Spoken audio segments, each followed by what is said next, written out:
Assalamualaikum warahmatullahi taala wabarakatuh. Bismillahirrahmanirrahim. Baiklah, Zurin dalam perjalanan menuju ke Madinah dan Zurin memilih untuk ikut jalan larva ni. Ni kerana Zurin tak pernah lalu jalan ni. Ni first time Zurin lalu. Kawasan ni menghala ke Madinah. Dipenuhi dengan gunung berapi.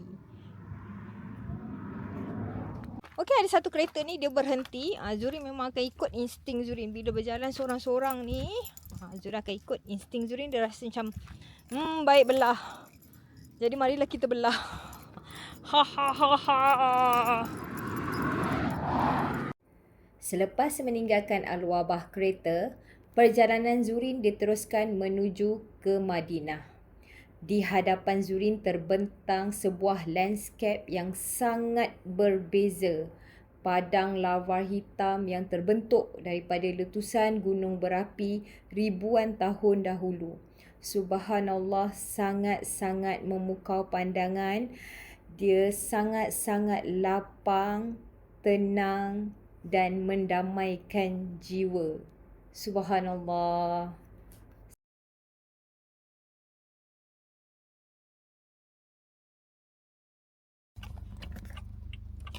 Dia lintas jalan. Giana. Giana. Dia lintas jalan. Hai.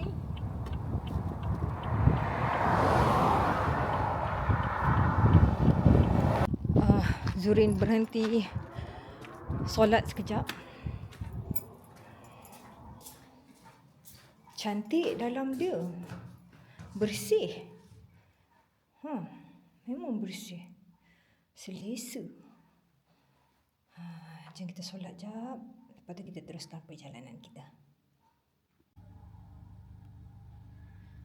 Alhamdulillah, setelah solat, jadi boleh meneruskan perjalanan kita. Zurin tak makan lagi ni. Terasa lapar. Tapi Zurin nak cari tempat yang redup sikit.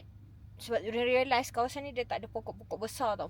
So, Zurin tak sure nak makan kat mana. Dia lapang sahaja. Makanan kereta lah nampaknya. Dan masjid ni, surau ni, sangat-sangat bersih. Terima kasih. Dan insya-Allah datang lagi. Jalan ini membawa kita merentasi kawasan gunung berapi yang luas di barat Arab Saudi. Batu lava hitam yang berselerak di seluruh gurun menjadi saksi kepada kekuatan alam yang pernah mengubah landscape ini. Zurin masih lagi dekat kawasan larva, tapi batu hitam dekat sini dia lain tau. Dia memang tak boleh lalu kawasan ni. Subhanallah. Walaupun kelihatan keras dan gersang, kawasan gunung berapi ini mempunyai keindahan yang tersendiri. Gunung batu hitam, dataran lava yang luas dan langit gurun yang terbuka mencipta pemandangan yang dramatik dan unik.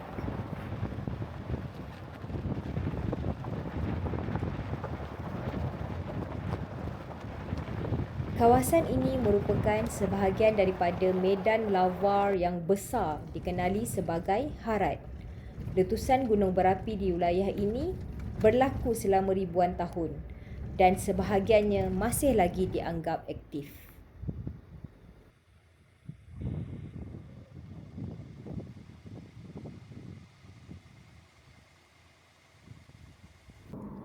Perjalanan dari Al-Wabah ke kota Madinah bukan sekadar perjalanan jalan raya sahaja.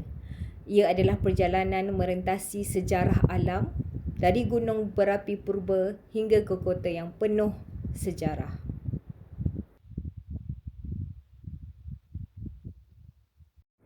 Tetapi perjalanan Zurin masih belum selesai.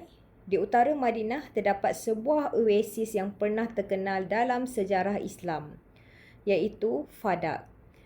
Jadi sampai di sini sahaja vlog Zurin. Sesungguhnya yang baik itu datang daripada Allah Subhanahu Wa Taala. Kekurangan itu datang daripada diri Zurin sendiri. Terima kasih. Assalamualaikum.